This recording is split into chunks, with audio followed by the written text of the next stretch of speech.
You were trained to believe control is normal, that a job is success, that degrees equal intelligence, that working harder means you're winning. But behind that illusion is a hidden system, one that turns free minds into obedient machines, not with force, but with repetition. And here's what should haunt you. Most people will spend their lives defending the system that kills their potential. They'll worship it, work inside it, raise their kids in it. Because once the programming is deep enough, the cage becomes invisible. But if you're here, it means part of you already sees the cracks. This isn't just an audiobook. It's a deletion of mental scripts, of obedient intelligence, and of the version of you they built to stay silent.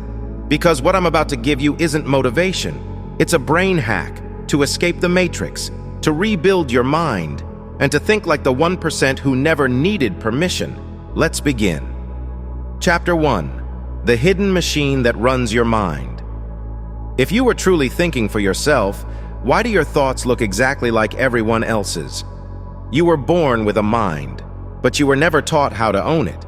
Before you could speak clearly, systems were already shaping your thoughts. School, religion, television, social norms, each of them gave you words, rules, beliefs, not so you could think better, but so you could be controlled more easily.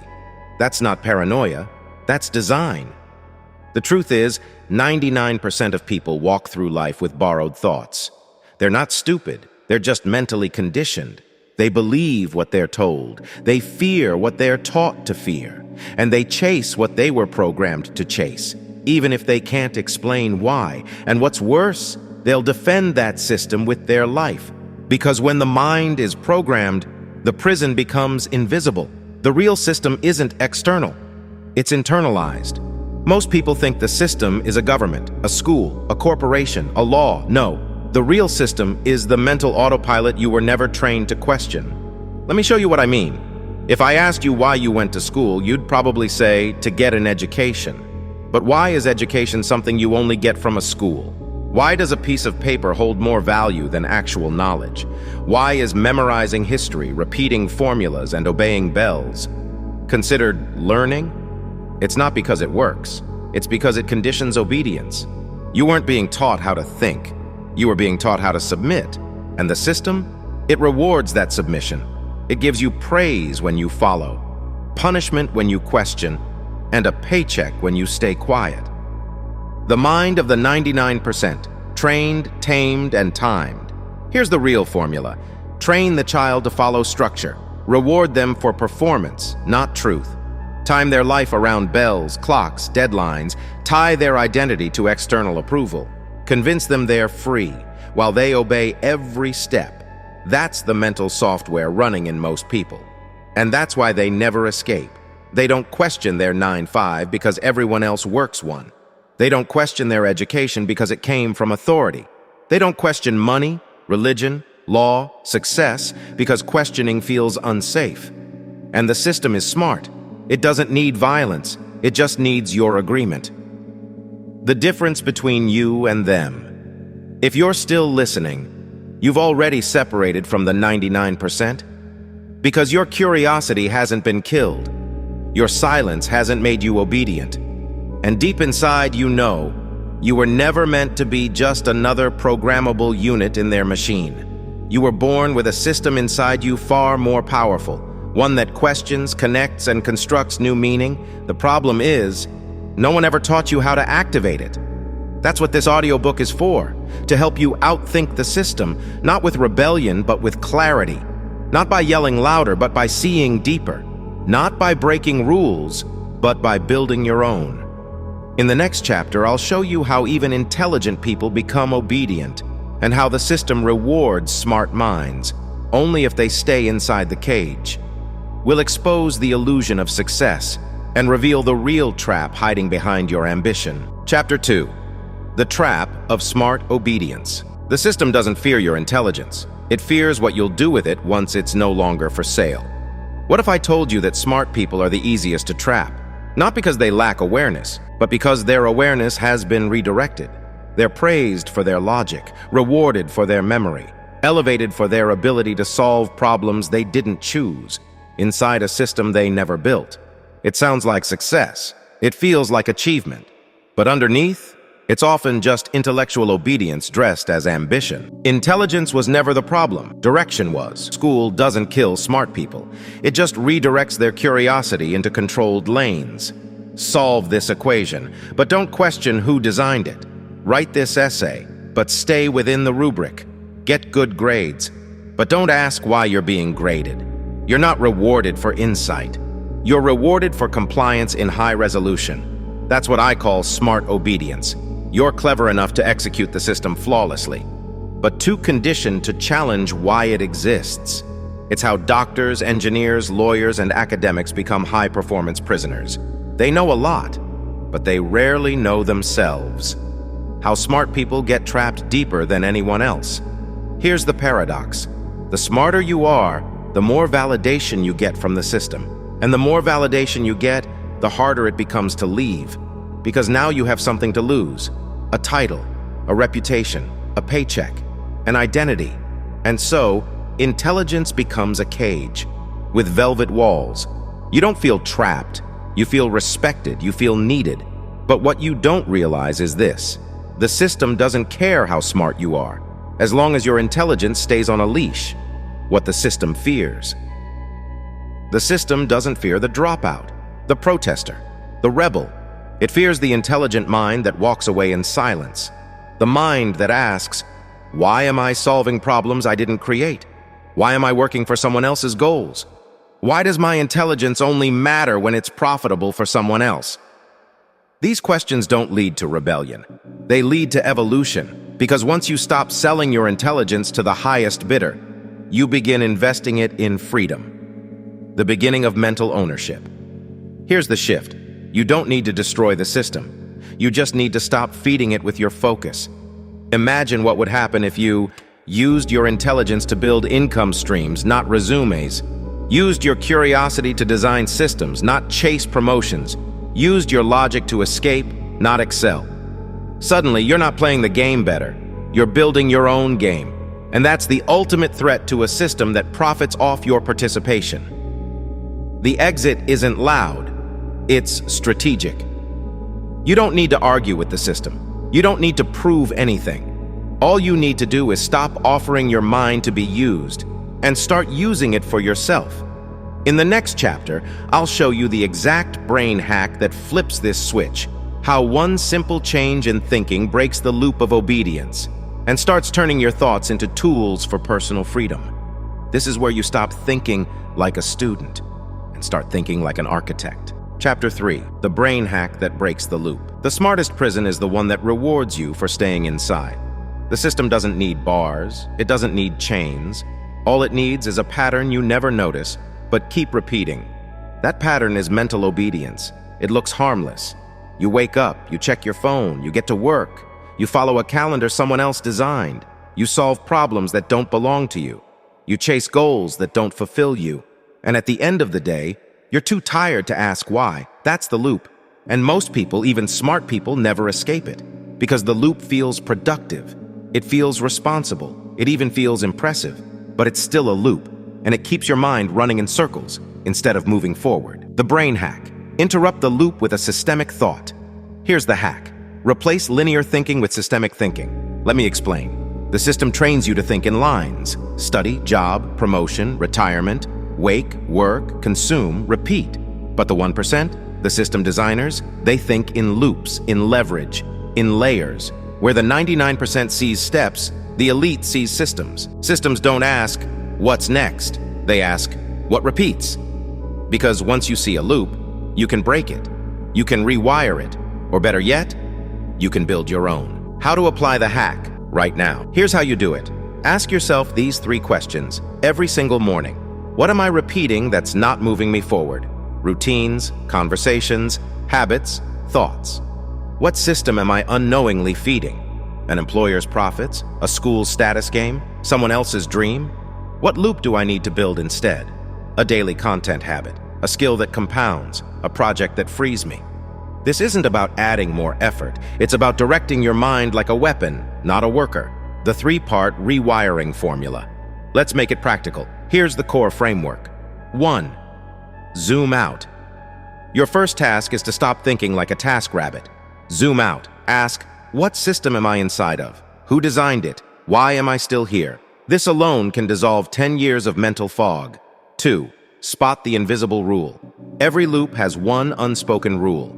For school, obedience equals. For work, time equals sign value. For social life, fitting in equals sign success. Once you see the hidden rule, ask yourself, do I still agree with this? If not, you're already free. 3. Build a new loop. This is where the real shift happens. Design one mental loop that serves you. Learn, teach, monetize, think, create, scale, observe, apply, repeat. You don't need a degree. You don't need permission. You just need a daily system that evolves your mind in the direction you choose. The outcome, from obedience to ownership. The moment you use this brain hack, everything changes. Suddenly, work becomes optional, not default. Education becomes selective, not forced. Success becomes personal, not performative. This is how you stop obeying invisible scripts and start writing your own, because the goal isn't to think harder, it's to think outside of the loop entirely. And once you do, you don't just outthink the system, you leave it behind. Chapter 4. How to see the game and stop playing it. You can't win a game you don't know you're playing, and the system's greatest trick was convincing you this was life. Most people are stuck not because they're weak, but because they're playing someone else's game, with rules they didn't create, chasing rewards they don't even want. They don't realize they're in a game. They think it's just how life works. That's the trap. The system doesn't need to force you. It just needs to make the game feel real. Get a job, you win. Buy a house, you win. Work 40 years, you win. Retire tired, regretful, and replaceable, but still think you won, because everyone around you claps when you follow the script. And no one tells you the truth. You were never free. You were just playing well. The architecture of the game. To escape the game, you first have to see the board. Here are the 4 main systems that control how 99% of people think. 1. The time trap. If I just keep working, I'll get ahead. No, you're just getting older. The system trains you to trade hours for approval. From school bells to paychecks, your time becomes their product, and you become a tool that feels responsible for being used. The most obedient players lose their lives by the hour and call it a career. 2. The money illusion. Work hard and the money will come. No, the system doesn't reward effort. It rewards position and leverage. That's why a CEO earns more in one meeting than a teacher earns in a year. That's why someone with a digital product can make money while asleep, and someone with a job can't leave for 3 days without asking permission. The truth? Money flows to those who own systems, not obey them. 3. The identity box. Be realistic, be humble, fit in. You've been shaped to keep your personality inside the lines. Don't be too intense, don't think too big, don't stand out. But this isn't humility, it's containment. It's how the game trains you to reject your own potential before you ever touch it.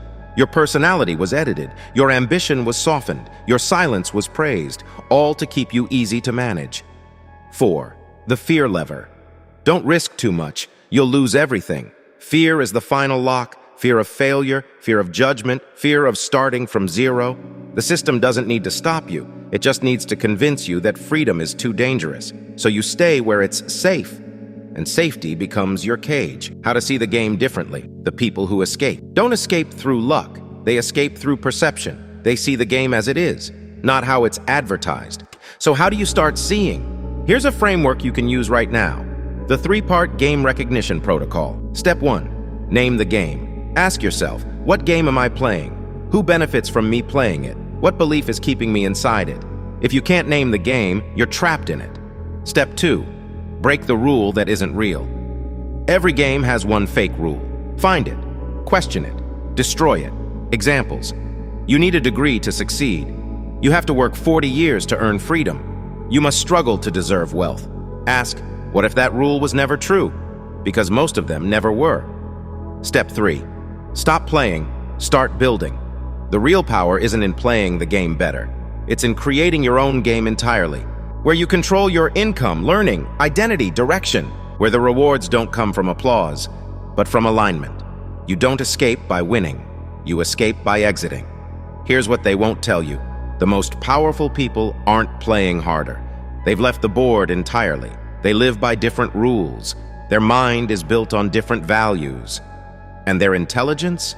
It's not for sale. It's for creation.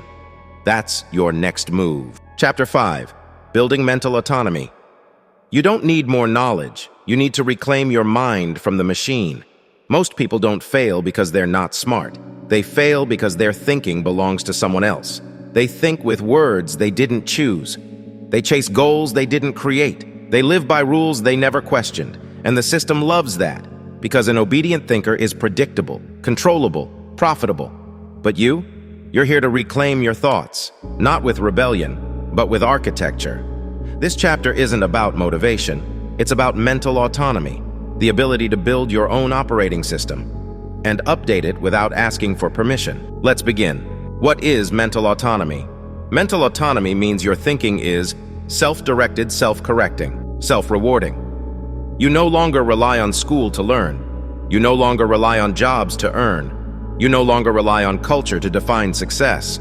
You become your own source code, and that scares the system. Because once you can think for yourself, you stop needing what they sell. Step 1. Cut the default inputs. Most minds aren't free because they're never quiet. They're flooded with social media noise, political distraction, shallow content, manufactured fear, status comparison. All of that is mental pollution. To build autonomy, you must cut the feed, not forever, just long enough to hear your own mind again. Silence is the first step to self-authorship. Start with 24 hours of input fasting. No content, no opinions, no digital noise, just your thoughts. Raw, unfiltered, uncomfortable. That discomfort, it's not weakness, it's withdrawal from mental dependency. Step 2, rebuild your learning system. Forget school. Here's how you actually build intelligence. 1. Curate ruthlessly. Don't read what's popular, read what's useful. Study wealth, psychology, systems, power. Filter by results, not reputation. 2. Learn in layers. Stop consuming passively. Apply, teach, explain. The brain remembers what it must reproduce. 3. Create feedback loops. Don't wait for exams. Test yourself every day through reflection, results, and reality. 4. Track evolution, not information. Ask, what changed in me this week? Not, what did I read? Step 3. Unlearn the job mindset. The job mindset is simple. I trade time for approval. Mental autonomy flips that. It asks, how can I trade thought for freedom? Here's how. Build a skill that compounds. Solve a problem you don't need permission to address. Turn that solution into a system, product, service, or process. Now you're not working. You're building leverage. And that's the income path of free thinkers, not obedient ones. Step 4. Redefine value. Mental autonomy requires a new definition of value. Value equals impact plus independence. If something makes you dependent, even if it looks impressive, it's not value. If something makes you more free, even if it's small, it is. Degrees don't equal value. Titles don't equal value. Ownership equals value. Sovereignty equals value. Autonomous minds stop chasing permission. They start creating optionality. Step 5. Build a mind that's self-sustaining. You don't just want intelligence. You want sustainable cognition, thinking that fuels itself. Here's how. A clear purpose. Why do I think? A system. How do I evolve? Feedback. Where am I wrong? Reflection. What did I learn today? Repetition. How do I lock it in? That's how you build a mind that upgrades every 24 hours. Without school, without bosses, without applause. That's what scares the system the most. A brain that improves without them. Chapter 6. Becoming the 1% mind. You don't escape the system to prove something. You escape it because it no longer deserves access to your mind.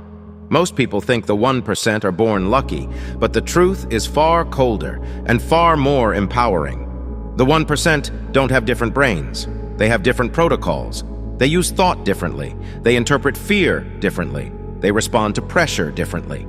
And above all, they never think by accident. This final chapter is your integration. You've seen the machine, you've learned the hack. Now, it's time to live as the exception. Step 1. Think in systems, not struggles. The average mind thinks emotionally, I'm stuck. I need to work harder. I just need one more chance. The 1% mind doesn't think in effort. It thinks in architecture. Instead of asking, what do I need to do? It asks, what system would make this problem irrelevant? They don't hustle. They build loops, mental loops, income loops, influence loops. They build once and let it evolve forever. Step 2. Detach from noise. The average mind needs stimulation to feel alive. News, notifications, conflict, validation, but the 1% mind runs cold, silent, surgical. It doesn't crave dopamine, it curates it. Why? Because too much mental noise lowers clarity. And clarity is everything. To maintain clarity, guard your inputs, protect your morning's exit, useless conversations, limit exposure to people who think in panic. Mental sovereignty requires emotional filtration. Step 3. Ruthless self-calibration. The 1% don't just learn, they measure. They ask, what beliefs are slowing me down? What fears am I justifying as realistic? What part of my identity is still performative? Average minds defend themselves. Exceptional minds debug themselves, not with shame, with curiosity. Every week, every quarter, they strip away illusions, because every illusion you keep costs you a piece of your potential. Step 4. Operate from calm power. The world teaches force. Push harder, grind more, be louder. The 1% operate differently. They use stillness as strength, patience as strategy, ambiguity as leverage. They don't rush because they're already in control. They don't seek approval because they already chose their values. And when they act, it's precise. No noise, no chaos, no wasted movement. That's the energy of mental freedom, not rebellion, not performance. Control. Final integration. Run the algorithm. You now have the full structure. Let's lock it in. Here's the daily mental algorithm to upgrade your intelligence every 24 hours. Silence 30 mins. Disconnect from noise. Let clarity rise. Question one system. Spot a loop. Ask why you're in it. Learn one idea, not from social media, from source. Build one asset. Something small that grows over time. Skill, page, product, idea. Reflect 10 mins. What did I think today that I didn't think yesterday? Repeat this. Quietly, daily, relentlessly. And within 12 months, you'll no longer think like the 99%. You won't fit in, you won't be understood, and you won't care, because you'll finally belong to something greater, a mind you built, a system you control, a life that doesn't need a leash. You didn't listen to this audiobook to be entertained. You listened because part of you already knew the system is real, the control is quiet, and the escape begins in the mind. So here's your final reminder. You were never average. You were conditioned to think small. That ends here, because the world doesn't need more smart people in cages. It needs more minds that walk away in silence and build something the system can't touch. Now go build it. If this hit you deeper than you expected, share it, silently. Not for attention, but for alignment. Because the real ones, they'll feel it instantly. Re-listen to Chapter 3 once a week until the system inside your mind is fully deleted. Leave a review. Not for me, but for the next person who's still trapped. Your words might break their loop. And if you want more like this, more dark clarity, more forbidden tools, more quiet upgrades, I've built a vault for minds like yours. Find the link in the top comments. No ads, no noise, just raw psychological upgrades. For the 1% who are done being obedient. You don't need permission to be free. You just need to remember who you were before they trained you to forget. Welcome back. Your mind is yours again. Now go build a life they can't control.